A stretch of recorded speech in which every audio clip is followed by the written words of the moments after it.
My name is Andrea, and I run with my sister in Moncton.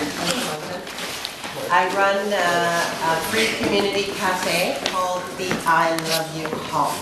I've been there. H in brackets. Yeah, that is true. Food, clothing, shelter, water.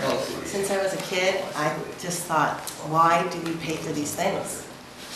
And I think over 90% of the world works just to meet those basic human needs. And what if everybody just had those needs filled, then what would they do?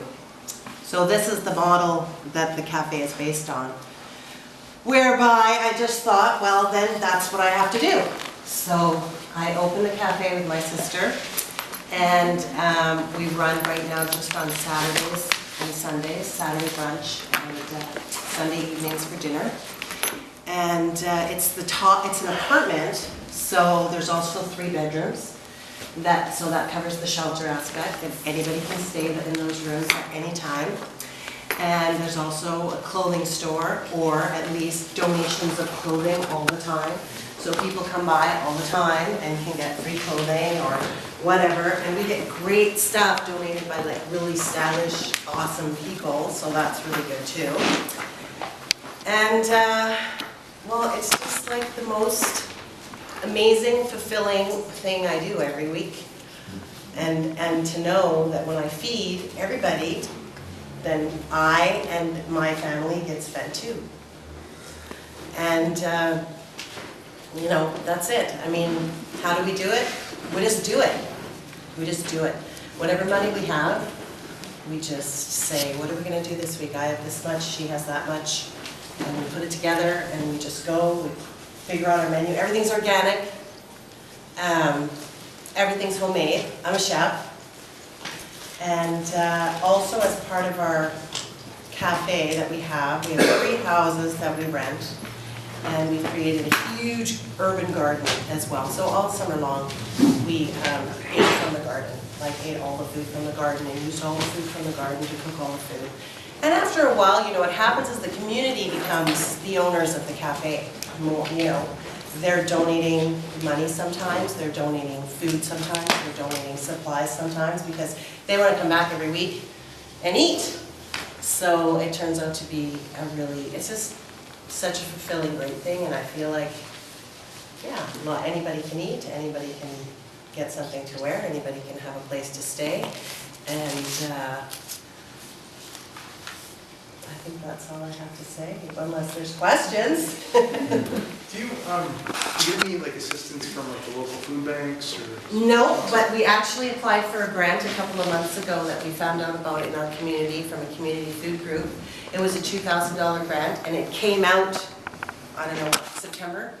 So we were the first applicants, and we got it, and it was $2,000, and that was great because we paid rent on the upstairs and electric, and then of course food. So $2,000 is 3 months. 3 months of sustainability, which is awesome. Yeah, and we're always on the lookout, you know, for different grants and different things like that. But we kind of try not to operate that way from need. We operate more from giving, and the knowledge that to have all, give all to all. That's our motto, you know. So it's like when we have nothing, we find something to give, and all of a sudden we have so much more all the time. Yeah.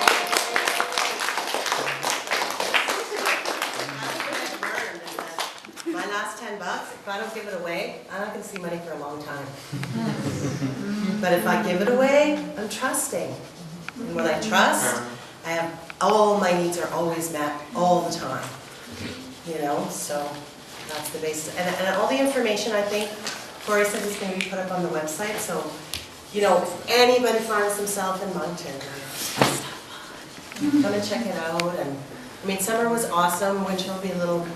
You know, we won't be getting all our garden fresh produce and stuff, but still really good food. Where's your store at? It's right on the corner of Robinson and St. George. Is there a street name? Yeah, Robinson and St. George. Those are the 2 streets right on the corner. St. George is a pretty main kind of street, And Robinson's kind of a historic street, I guess. I was told there was used to be a Robinson Cafe on that street, that like long ago, It's so. south of St. George, and the landmark is like deluxe. They've got that big giant blue and yellow, and it's Yeah. just past there. You can see. Yeah, but if you just go on, yeah, from his website, you can get his Facebook, you can get my Facebook, and we post every weekend the menu and when we're gonna be there and when we're not gonna be there. And one of the greatest things about running the cafe too is that we don't run it for money, so we do it when we want. So if we want to take a weekend off, we just post, we're taking a weekend off. You know, we don't need to do it, we love to do it. That's awesome. So that's why we do it. And it's a great place for networking. This is what it's turned into. It was never meant to be, but it's a great place for networking. People know they're going to meet certain people there every week, so they come. And there's always new faces, new people. Bands who come into town, because there's a bar right close, Plan B, is right across the street from us. And all the bands, Plan B now tells them that, hey, there's a community cafe, because they're in on the weekends. And that's when we operate, so it's really great. That's amazing. Awesome. That's